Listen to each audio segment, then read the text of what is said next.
Assalamualaikum warahmatullahi wabarakatuh. Welcome back to my YouTube channel Blue Team. Mantap. Blue Team. Support Blue Team. Sama project nothing. Oke, di video sekarang saya masih di tempat yang sama di Basecamp Rastamala Project, dan alhamdulillah sekarang kedatangan Bang Cuyut. Sehat Bang Cuyut.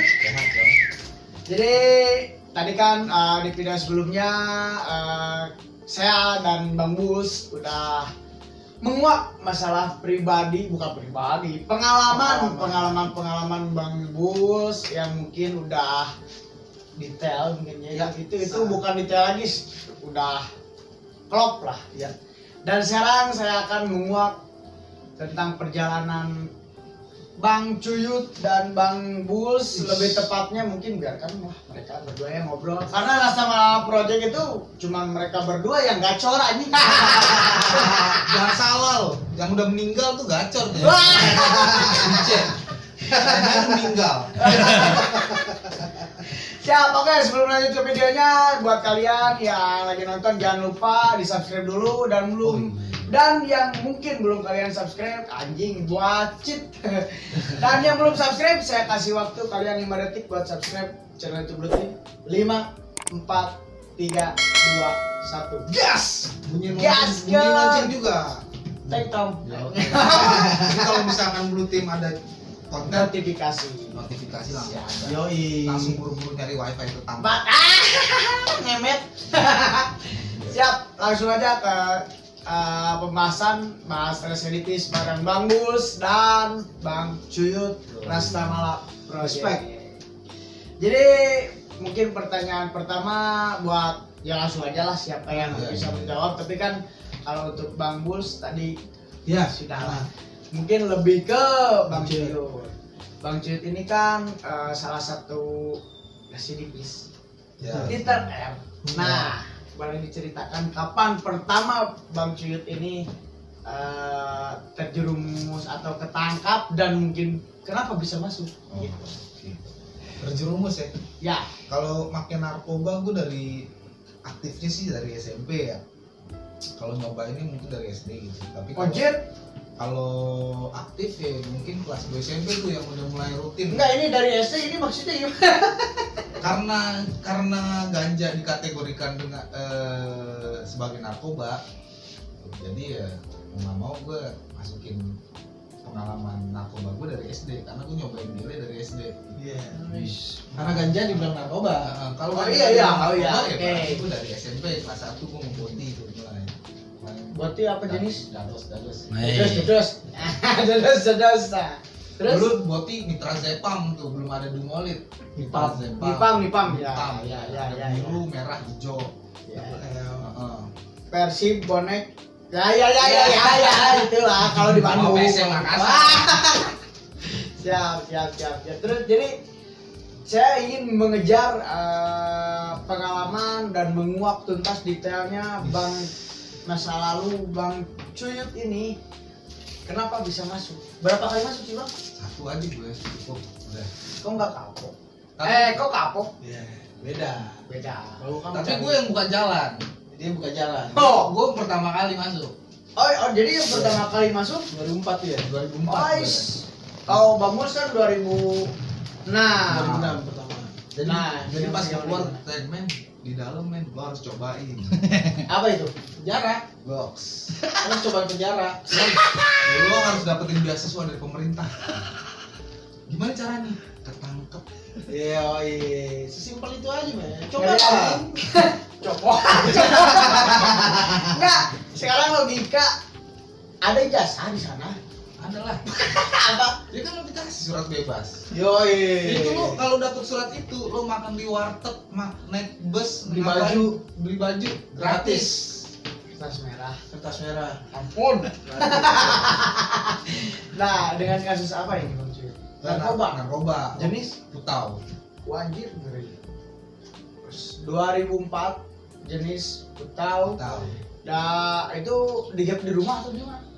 Di daerah Manggarai waktu itu. di gate-nya. Jalanan Oh di jalanan, Jalanan. di jalanan masuk polsek dulu atau Polres? Polres Jakarta Pusat. Habis itu ya nggak bisa, istilahnya nggak bisa damai lah ya. Ya nggak bisa dilakukan Karena ada nabrak. satu dua hal lah gitu, akhirnya jalanin, ya udah akhirnya ngejalanin deh.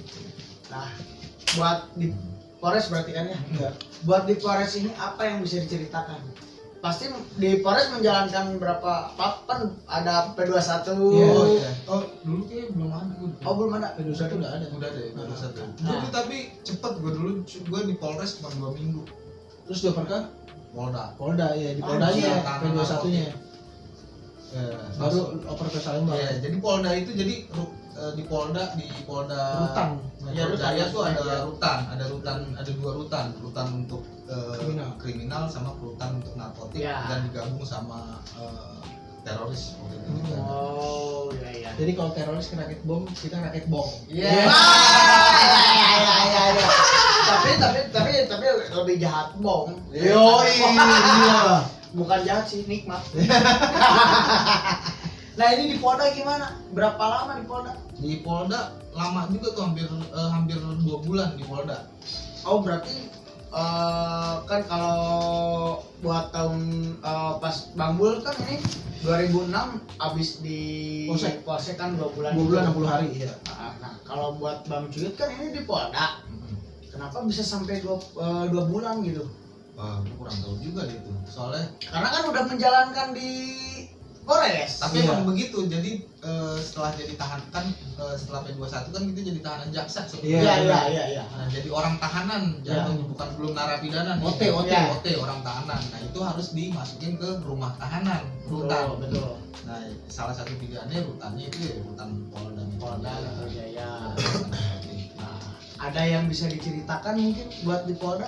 kalau di Polda sih sebenarnya beda sama rutan atau tahanan-tahanan sel-sel yang lainnya gitu ya. Di Polda tuh nggak ada yang namanya pres-presan kayak gitu, nggak ada. Oh. Yang ngepres paling polisi sendiri gitu.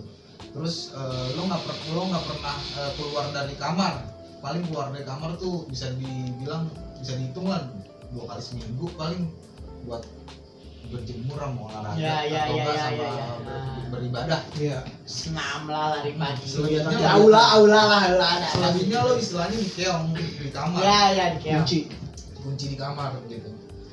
Jadi ya kerokok nggak boleh, ngapa-ngapain nggak boleh. Oh, nggak boleh. Nggak bisa. Berarti Ketat beda sama di Polres dong ya? Beda banget. Lo di situ walaupun memang ada ya dari oknum Nakal. nakal gitu yang ngasih minuman atau Hmm. apa gitu, jual kayak gitu-gitu ya. Tapi Tapi tetap harganya 2 kali lipat, 3 kali dia lipat. kadang dicampur air juga. Oh. Kayak di stadion. Ini di stadion. Iya lah. So. San emang Politians. Ultras. Viking man. Anjir. Damai. Cheers.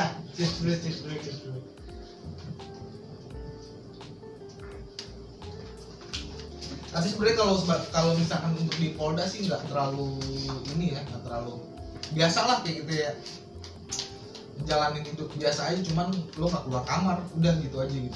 Beda keong gitu. aja gitu. Iya beda kayak lo di Polres sama di rutan yang sebenarnya gitu. Soalnya kan kalau buat di Polres, ya saya pernah mengalami gitu kan, Bang ya. Kalau buat di Polres itu terbuka, kita bisa ya kan ada minimal 7 atau ya 7 sama 8 kamar, 7 untuk tahanan, 1 untuk steril, suami istri ya seperti Kebijakan itulah. itu biasanya kebijakan dari tempat Ya, tersebut, nah seperti itu. Nah, tapi kok kenapa ini di Polda beda gitu? Karena mungkin menurut gue sih Polda itu paling tertingginya ya. Oh, dari kalangan Dari- Polres Pol. Oh ya. Jadi dia mungkin menerapkannya sistem mereka sendiri. karena gitu. beda kan, maksudnya kalau rutan yang nggak ini kan kantor polisi rutannya. Iya. Kalau rutan kayak misalkan Salemba atau apa gitu kan itu udah beda tuh. Iya. Itu udah termasuk mau ke lapas Iya, kan? Iya, udah nggak ada polisinya di situ, sipir yang ada. Sipir yang ada. Jadi mungkin ya peraturannya juga beda. 2 bulan di Polda. Ya, badanku di Polda tuh gede. sampai kakak gue ngebesuk tuh, sampai kakak gue mau Perasaanku tahu nggak ada yang gede. ya soalnya di Polda nggak bisa ngapa-ngapain. Oh iya, paling iya. paling lo paling banter ya lo minum gitu. Jadi nggak bisa, jadi tiap hari lo untuk jaga kebugaran lo harus bangun pagi, lo harus Ya itu pasti. harus Piket lah. apel. Apel. Ya, lo harus gerak gitu, lo harus Ya. gerak, kalau nggak gerak ya lumpuh lo. Jadi tiap pagi lo bangun pagi udah push up apa gitu, sit up, pokoknya yang jadi pas kakak gue pertama kali ngebesuk itu dia sampai jatuh gitu, maksudnya sampai dari berdiri sampai jatuh karena ngeliat badan gue gede banget. Kenapa sekarang kecil? Pakai lagi. Wah, makin disari. Nah, gini bang, tadi juga ada yang kelewat pembicara pertanyaan buat ke Bang Bus Apa dan ke, jadi sekalian aja lah Boleh. buat makanan Bang Bus pas di Polres atau di Polsek. Gue pernah makan es tempe. Apa itu es tempe? Jadi tempenya tuh tempe dari freezer dikasih nasi panas. Ya, ya ngerti tahu. Ya. Ya. Jadi gue makannya seperti itu. Gitu. Tapi nggak pernah nyobain rolado bulu di tepi hese. Oh, enggak. Tapi tahu. Tahu. Ais sama. Tahu. Tapi kebetulan sih makanan-makanan yang di Polres atau masih di sekitar Polsek atau Polda tuh menurutku masih layak. Masih layak. Masih layak banget, masih nasi bungkus. Karena catering. Catering. Masih catering. Beda ya sama yang di LP. Ya, gitu. iya. Nah, itu. Pasaran. Iya. Di LP, kalau di LP gue pernah nyobain nasi yang 5 menit lagi basi. Cuma makannya buru-buru. Iya. Jadi harus hari itu. Ya, Bukan hari itu hari udah itu. datang makan. Laper nih malam-malam kan, ada nasi bekas cadongan nih, biasanya makan nasi reman, tapi ada korpe ngumpulin cadongan kan, masih bisa dimakan nggak? Disentuh 5 menit lagi paling basi. Jadi udah tahu durasi gitu. Makan, masak indomie aja biar dia makan, padahal mah itu udah basi. Berair. Itu di pas di Polres. Bukan, itu udah di LP. Oh, udah di LP. rutan di Salemba. Nah, ini buat di Polda makanan Makanan kalau di Polda Layak makanan lah. layak lah, Layak. walaupun ya sayur beningnya bening banget. sayur ajang kemarin. Masih ketelan lah. Iya, masih Ya, telur masih enak nasinya lah. juga nggak- Walaupun nggak cuman sehari 2 kali juga gitu. 3 kali nih. 3 kali dong. Nah, Pagi siang sore kalau di Polda. Oh, kalau di Polsek 2 kali. 2 kali lah. Iya. Di Bandung juga 2 kali. Polda mah 3 kali. Mantap. Karena kelasnya udah Polda, men. Iya, pagi siang sore. Pagi siang sore Tapi tetap ada nasi reman. Jadi ada Oh, kayak iya, mereka iya. kayak ada cateringnya gitu, tapi kita harus beli. Hmm. Ada juga. Cobain lah Polda. Nah, Enggak. Ngeri. Badan lebih gede dari ini. Iya, cobain lah. Enggak. Biar enak cerita bahasa residivis itu biar Ntar siapa yang bakal nyeritain kalau aku masuk lagi? tunggu pengalaman lo setelah lo ketangkep. Nah, Enggak, amit. Ya Allah. Jangan. Tanya. Nah, setelah di Polda, dilimpah, dioper ke rutan Salemba kalau gue dulu. Salemba. Nah, di Salemba ini dapat bintang berapa? Oh, di Salemba sebenarnya gue putus itu 1,4 kalau Tuntutan? Tuntutan gue nggak tahu, tapi gue putusnya 1,4. Oh, 1 tahun 4 bulan. Tapi gue Tapi bebas. murahnya gitu. Karena pasal lama. Soalnya pasal lama. Jadi gue kan karena Kenapa? gue 2004. Kan ada undang-undang baru tuh nomor 35 tahun 2009. Gue belum dapet itu. Jadi gue masih undang-undang nomor 97 undang-undang tahun 97. Jadi dulu sebenarnya 3 tahun aja itu udah lama banget, Udah Nah, dewa pasti banget. lah, ya. iya. Dewa banget. Nah, 2004. iya, iya, pasti itu lah. gue, dan kalau gue bilang sih gue dulu pengalaman gue mah cerek kalau menurut gue gitu, dibanding apalagi dibanding Bulls gitu ya. Yang 2006 sama 2000 berapa tuh lu sob ya? 7. Iya, 7 sama 2011. cerek gitu. Gue kalau gue pribadi tuh gue cuman ngejalanin hidup gitu di penjara gitu. Jadi numpang hidup numpang hidup gitu. Numpang berak gitu Jadi maksudnya. soalnya kan 1 tahun 4 bulan, belum di Polda dipotong 2 bulan. Iya, jadi istilahnya gue di Salemba itu paling cuma 3 bulan, 4 bulan Kok kok. kok bisa? Karena gue Tapi bebasnya 6 bulan. maksudnya gimana? Kurang ngerti, kurang paham. Nah. Kok bisa bebas 6 bulan? Nah, coba. Nah, ya kan? Oke. Paham kan? Oke, paham. Iya, gitu. Ada pengalaman apa nih? banyak sih. buat di Salemba. Di Salemba malah gue yang paling pertama kali gue masuk Salemba itu gue masuk ke blok. Kalau dulu kan Di penalin dulu, jangan langsung ke blok. iya itu Karantina. jadi ini blok lingkungan itu blok penampungan kan rutan jatuhnya, jadi nggak ada bukan lapas, nggak ada. oh iya. Ada kalau di rutan itu penampungan baru masuk blok. Tapi ada blok penampungan. Nah yang megang itu dulu anak Jakarta Utara.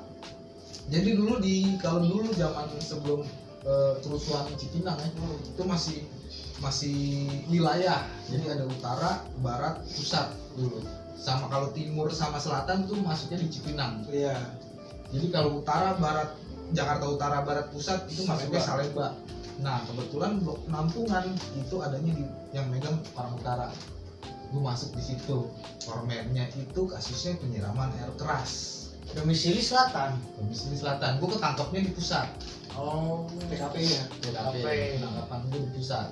Nah, pengalaman apa yang sampai sekarang diingat waktu di rutan Salemba ini? Oh, gue ditelanjangin. Jadi gue dikasih makan dulu nih. Kondisiat atau apa?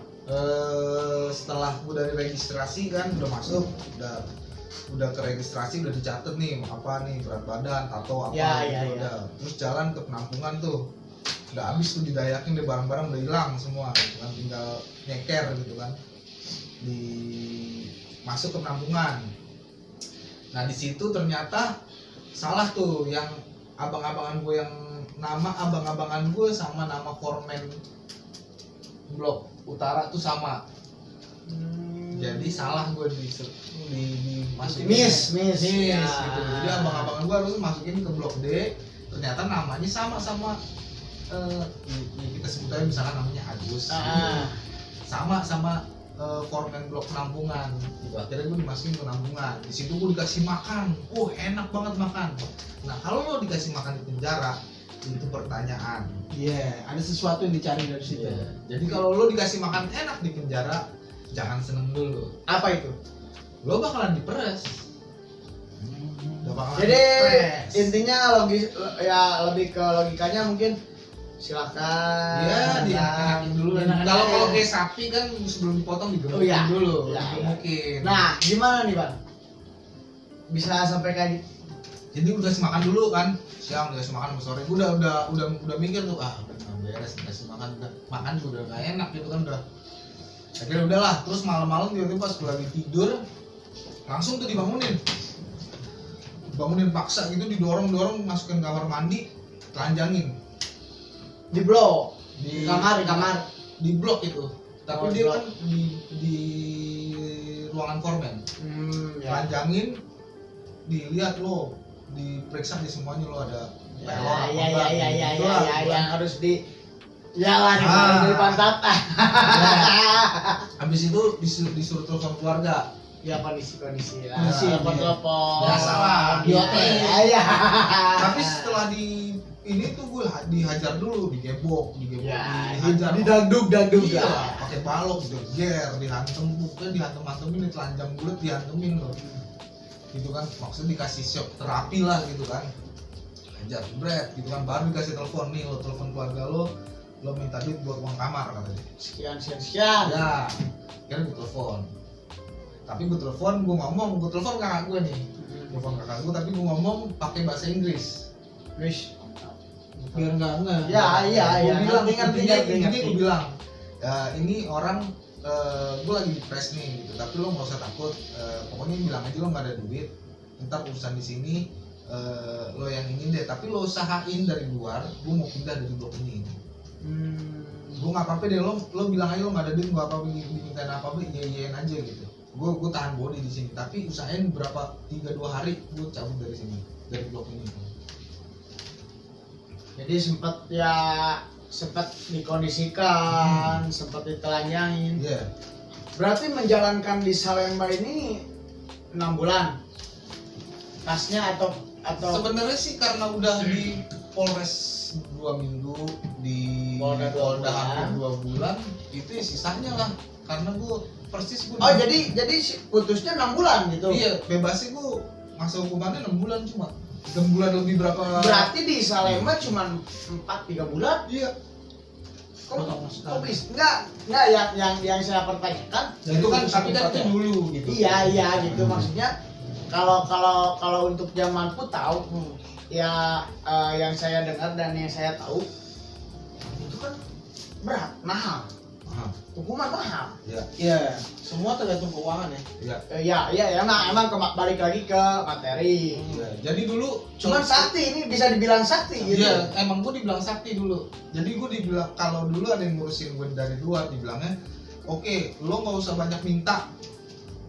Jadi lo ngurusin hidup lo di dalam, kita ngurusin lo dari luar. Gitu. Nah, jadi tapi lo nggak usah minta-minta yang aneh-aneh. Lo cuma bertahan hidup aja di dalam. Tapi itu sendiri. Enggak, gue berdua sama Paketan. perkara gue. Tapi sama Masuknya sama. Kebetulan satu tongkrongan juga. Teman-teman sama bos juga gitu. Dan satu karena kan begini Bang ya, kalau untuk paketan pasti beda. Beda hukuman, beda tuntutan dan pasti beda kamar. Biasanya tuh seperkara di mana-mana tuh biasanya selek, nggak akur. Iya. Nah, pasti. orang-orang di Salemba tuh nggak akurnya itu karena di Polda atau di Polres. iya, dan orang-orang di dalam itu pada bingung sama gue karena gue dari Polres, Polda sama itu gue akur sampai satu kamar. Karena emang temen dari temen sekolah gitu dari SMP. Ngeri Bang. Tambahin Bang. apa yang mau tambahin? Ya soalnya kan kalau buat di Salemba, kirain abang pernah di Salemba gitu kan. Sebenarnya kalau struktur organisasi di dalam ya itu hampir sama sih. Organisasi. Sebenarnya hampir sama gitu cara bertahan hidupnya, terus gimana lo menghabiskan waktu di dalam. Gitu. Sebenarnya kurang lebihnya sama gitu. Jadi cuman tipikal gue beda sama dia. Kalau gue pemberontak, gitu. Gue pembangkang. Kalau gue dulu main otak. Kalau dia main otak, kalau gue pembangkang gitu. Jadi gue ya itu gue pernah cerita juga di channel di sebelumnya. Ya gue pasti berontak orangnya gitu. Makanya gue sempat ngelakuin hal-hal seperti itu gitu. Gue sempet bohongin foreman juga dulu. Foreman itu apa? Foreman kepala blok. Oh, Jadi kepala RT blok lah. ya, Atau RT. lebih tepatnya pengurus. Iya. Jadi minta duit Pembuka. kira-kira sejuta apa antara 800 sampai sejuta gitu. Dikasih sama kakak gua. Tapi gua kasih ke foreman-nya cuma 300. Ya otak kita lah. Iya, jadi gua terus sama tas. Dia minta tas. Dia takut biasanya orang-orang dulu kan buat operan gitu. Iya. Nah, lucunya tuh udah gua bohongin, gua bilang gua cuma dapat 300, dia terima. Terus tas yang dikasih kakak gua itu bukan tas yang gede. Tas bocah sekolah yang gambarnya Satria Baja Hitam. Apa itu? Jadi pas gue kasih ini tas apa ini? Enggak, itu apa isinya? Nggak ada, dia cuma baru aja. Dia minta uang 1 juta sama tas. Dikasih tas Sama kakak gue dikasih tas anaknya kali kan, nggak pakai gambarnya Satria Baja Hitam. Wah itu lucu banget sih itu. ada apa lagi nih Bang? Jadi kan itu kan hutannya bukan lapasnya. Kalau ya lebih tepatnya mungkin rumah tahanan. Betul. Ya. Berarti di Salemba ini buat Bang Cuyut paling 3 bulan. Iya, 3-4 bulan. 3 sampai 4 bulan lah. Berarti kan pulang di sana. Iya. Pas begitu pulang gimana perasaan keluarga? Pasti senang kan? Seneng lah. Nah, kalau pas pertama Itu kena berantem. Soalnya kan sebenarnya gue udah sering gitu keluar ketangkep, sebenarnya udah sering gitu. Cuman ada lulus. 86 lah. Cuman sekali gue yang 86. Yang ada sekali gue Dengan kasus yang sama narkoba itu aku tahu. Ada yang sekali itu gue ketinggalan dibawa karena kebanyakan yang ditangkap. Oh, maksudnya ketinggalan tuh udah di gap, udah dikasih borgol, udah dikasih ini, tapi gue nggak dibawa. beruntung. Iya. lupa deh karena gue 2 orang sama senior gue dulu di Depok. Jadi pas udah di jalan lah, kok kita nggak dibawa nih. Udah pada cabut semua, cabut semua mobilnya gitu, kita nggak dibawa, gue duduk gitu. Tapi di borgol. Iya di borgol. Lah terus Digunting sama warga di dibantu ya, pakai gap lah gitu. Akhirnya udahlah, gue balik lagi ke kampus gitu. Terus ada lagi satu lagi. Tapi sakti. Ada lagi satu lagi pernah nggak ada barbuk, gue cuman wajib lapor. Polda juga tuh. Ya kalau nggak ada barbuk sih ya Aman. lah. karena percuma kalau sekarang kita nggak ada barbuk ya bang ya. Mungkin kita punya urin, terus kalau mau disidangkan mau urin kita susah. nggak akan Nggak bisa. Oh ya, nggak Nggak bisa bisa, tuh. kan? Urin tuh nggak bisa jadi barang bukti. Bisa. 127 itu nggak akan Karena gini, bisa. urin itu baru satu barang bukti. Untuk menjadikan tersangka itu harus butuh 2 barang bukti. Ya. Jadi lo paling nggak minimal ada bahannya dulu. Nah, intinya bahan. Dan Iya. kalau misalkan urin, ini naon sih? Urang teh kudu ngompol gitu cek kasarna teh. Urang ngompol terus disidangkeun, tahuan compol urang gitu. Cek kasarna mun Sunda, mun ngalalarti gitu. Ngerti gua. Nah, jadi Bang gimana ini buat pengalaman ini abang-abang berdua ini di narkoba gimana nih Bang? Kalau pengalaman narkoba sih mungkin ya kita termasuk orang-orang lama ya pakai narkoba. Ya jelas 2004, 2006 jauh lah. Iya, ada mungkin 10 tahun, 15 tahun lah kita Ya. berkecimpung di situ gitu kan. Jadi kalau dibilang nemu kenikmatan sih ya enak narkoba, nggak bisa kita pungkirin gitu. Ya, Terutama kita tidak munafik lah. jenis ganja ya gitu ya kan. Ya, Jadi itu balik lagi ke masalah pribadi masing-masing gitu. Kalau narkoba itu bisa merubah attitude lo menjadi buruk ke lingkungan lo, ya mungkin itu akan buruk jadinya. Betul. Gitu kan. Tapi kalau bisa lo kontrol dengan diri lo sendiri, ya udah gitu. Tapi balik lagi konsekuensi tetap dihukum. Lo siap gak nerima hukuman itu gitu. Iya. Karena di negara kita ya negara hukum yang doyan duit gitu loh, misalkan kayak gitu ya kan. betul. Ya emang rata-rata dari narkoba pun nggak ada. Emang saya pribadi suka menikmati, cuman ya buat Kapan? sekarang kapan? Maksudnya sukanya kapan? Terakhir tuh 2019. 2018. Oh. Udah lama lah, 2018, 2019 kriminal. Reskrim berantem tuh Kriminal, apa? kriminal. Kriminal. 351 170 itu. Ya, kriminal. 170 kalian. 351 juta Oh. 170. Nah, kalau untuk narkoba mah wah dari 2014 itu mah alhamdulillah buat sekarang saya cuma ganti sehari. Nah, saya cuma pengen buat Bang Cuyu sama Bang Bus. Ya ini mah para inspirasi Asyik. Blue Team. Blue Team mah the best lah. Jadi gila. gimana nih Gua sampai nggak enak buat tuh. para pemain narkoba yang masih bermain Main terus. Maksudnya edukasi kan gitu. Biar Habisin duit orang tua lo. goblok gitu kan namanya. Itu benar. Iya, Benar, goblok gitu. Goblok karena gini, lo bisa maksudnya lo bisa realisasikan itu ke hal yang lebih baik gitu kan. Betul. Jadi kalau lo makin narkoba mungkin ya lo tahu konsekuensinya dihukum gitu kan. Nah, Balik lagi ke diri lo siap menerima konsekuensi itu gak? Kadang kan orang udah memakainya tapi nggak mau ditangkapnya. betul. Kayak gitu. Betul. Banyak juga yang nggak memakai tapi ketangkap gara-gara diembet. Ya. Gitu. Banyak juga kayak seperti itu. GTM, GTM gerakan tutup mulut. Nah, Tapi tetap nyanyi. tetap nyanyi. Merdu ya. Suaranya merdu. Itulah. Sampai rumah-rumahnya nyanyiin.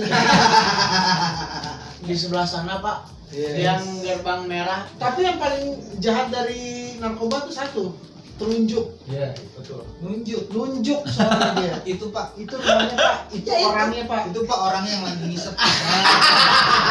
Itu Pak yang di belakang kamera Pak. Di sini kok, Bang. Enggak, di sebelahnya. Oke. Yang lagi ngeluarin papir tuh Pak. Jadi sebenarnya kalau dibilang narkoba itu berbahaya, balik lagi ya gitu kan. Karena dari pemerintah pun tidak memberitahu berbahayanya kenapa gitu kan. Betul. Maksudnya jahat aja gitu. Jahat aja, pelakunya juga dibilang jahat. Jadi kita didoktrin otak kita tuh. Ya karena kan yang menciptakan stigma itu pemerintah Betul. gitu loh. Ya, Kenapa emang. dia menciptakan itu? Karena biar dia bisa melindungi bisnisnya dia. Ya. Kayak gitu. Ya enggak? Bisnis men. Yo, Benar. Cuan. Karena sekarang saya pribadi dan mungkin abang-abang kita ini suka, bukan suka penikmat dari salah satu narkoba apalagi ganja. Wih. Gitu kan ya. Ini tanaman loh. Iya. Oh kita bicara ganja nih. Ya kita bicara ganja lah. Oke, Kita boleh. bicara narkoba lah. Karena ini untuk bahan residipis mungkin kita sudah tahu dari Bang Cuit juga udah menceritakan ini ke ganja lah. ini kenapa si ganja bisa dilarang? Kan ini tanaman. Nah, Kok sinte sama ganja bisa jadi gini, si sinte ini kenapa bisa disamakan dengan ganja? Jadi Sinta itu tuh bisa dibilang tuh termasuk merusak citra ganja. Makanya gue sangat benci orang pakai Sinta. iya. Dan Gara-gara Sinte, ganja jadi lebih makin susah untuk dilegalkan. dan gue gak suka Sinte juga sih. Nah, kebetulan masanya kita itu tidak menikmati Sinte. Pada saat kita dulu menjadi ex-user, menjadi user dulu sampai sekarang sudah berhenti, kita tidak, pada saat kita menjadi user itu tidak merasakan yang namanya Sinte gitu kan. Enggak sinte baru tahun-tahun sekarang kan ya? Tahun-tahun Udah ada dari 2012. sebenarnya gue dulu di kampus pun udah ada gitu, tapi dari luar itu kayak bullshit kayak gitu kan udah ada. Itu nggak ngerti, saya belum merasakan. Dia udah ada sebenarnya dan itu masih dibilangin ganja sintetis, belum kayak sekarang kayak gorila, Hanoman, ya. belum kayak gitu dan itu pun sebenarnya datangnya dari industri farmasi sih. Nah, Gitu. Jadi kan dari dulu kalau misalkan ada sejarahnya nih, kenapa bisa ada sinte? Karena dulu industri farmasi bikin sintetisnya kanabinoid THC supaya bisa dikonsumsi secara aman, dibikin sintetisnya karena THC itu dilarang. betul. Jadi dibikin sintetisnya. Nah biasanya industri farmasi setelah dia melakukan penelitian, setelah dia melakukan percobaan dan berhasil, nah risetnya itu dilepas ke publik. Nah, yang nerima ini di publik nih, lab-lab underground, lab-lab bawah tanah ini nih. Tapi anehnya yang mengeluarkan itu yang di dalam. Mengeluarkan apa? Si Sinta ini Enggak, Nah juga. salah loh. kebanyakan gitu bang. Bukan. Di Bandung gitu. Nah, itu di Bandung. Tapi Ya, asam ya, manis kan? Sinte enggak seperti itu, men. Oh iya makanya kan karena saya awam. Karena Sinta ini mungkin kalau untuk sintetis mungkin dari belum ada 1 tahun 2 tahun lah. Udah lebih.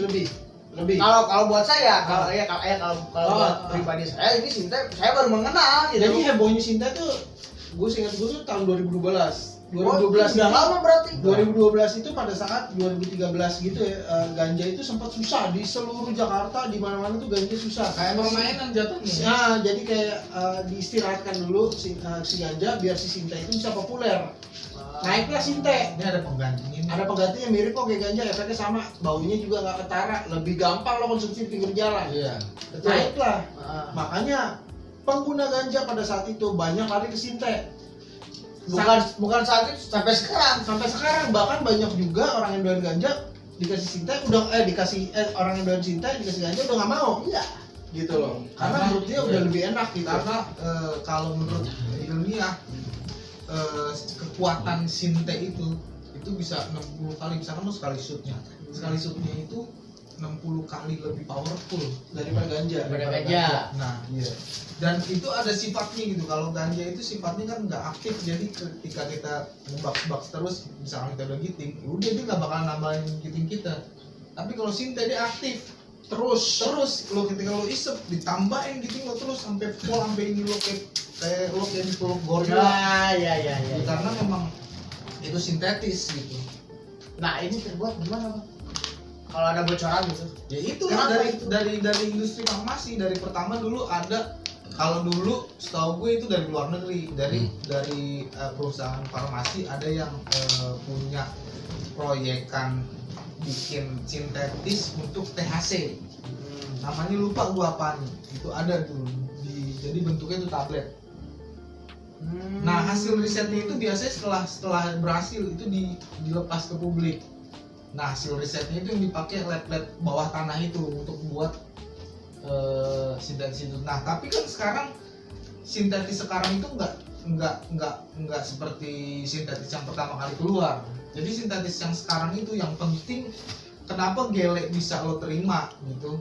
Ini kita ngomongin gele dulu ya. Kenapa gele bisa lo bisa giting gele gitu, karena lo punya punya penerimanya, lo punya receivernya Ya, di dalam tubuh lo punya cannabinoid. Nah, sintetis ini yang sekarang mau gimana pun bahannya yang penting bisa diterima, bisa diolah sama tubuh kita gitu. Jadi mau apapun bentuk kimianya, apapun formulasi kimianya, mau itu berbahaya atau enggak, yang penting bisa diterima, bisa diolah tubuh kita, gitu, bisa jadi giting, itu jadi sinte. Makanya berubah-berubah sinte itu formulasinya gitu, karena misalkan orang pemerintah udah tahu, oh ini nih yang dipakai ini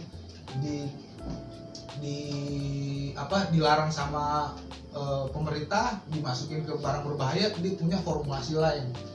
Yang penting bisa diterima sama tubuh kita. Yang penting tubuh kita yang receivernya itu, penerimanya itu bisa bikin kita giting. Jadi pada intinya bisnis tetap. Bisnis. Iya. Dan anehnya sekarang ganja jadi ketutup gitu. Sigara ini ketutup sama sinte buat tahun-tahun sekarang. Iya. Peminat pun lebih banyak sinte, malah sampai bisa kalau misalkan ini bisa beli online. Iya. Nah itu yang nggak habis pikirnya kan. Kalau kita dulu, ya saya kalau masih waktu suka ganja nggak pernah di online, nggak ada lah. Iya, datang Nah, tempat. kalau Karena beli gocap pakai penjual paket itu gitu kan. ya seperti yang gue bilang, itu pinter gitu. Ketika ada satu zat yang udah ketahuan sama pemerintah dan dilarang, dia pasti bakalan ngorek-ngorek zat yang lain yang menyerupai efek dari THC itu yang bisa dipakai untuk jadiin sinte. Jadi ketika misalkan ditangkap di sinte, dites, ini nggak ada nih di Ya, tapi emang itu nggak ada urin itu. di klasifikasinya nggak ada nih di zat terlarang gitu kan. Dia masih simpang siur. Tapi dia bisa bikin giting. Iya. Benar. Malahan lebih dari dia lah ya. Iya, kacau. 60 kali lebih powerful. Terima kasih abang-abangku udah memberi penjelasan, dan mungkin alhamdulillah Sinte. namun Sinte edukasi sekarang mungkin pesan-pesan positif dari abang-abangku buat penonton sekaligus buat diri saya pribadi, pesan-pesan positif buat kaum pemuda yang nonton dan subscriber Blue Team ini gimana? Kalau dari gue mungkin nggak pernah berubah pesan gue sih.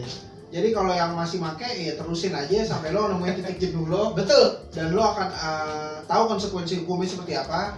Dan kalau untuk teman-teman yang lagi sedang proses untuk berhenti berjuang, gue yakin lo bisa gitu kan. Karena keputusan untuk make itu di diri lo, dan keputusan untuk lo berhenti juga di diri lo juga, kayak gitu kan. Iya.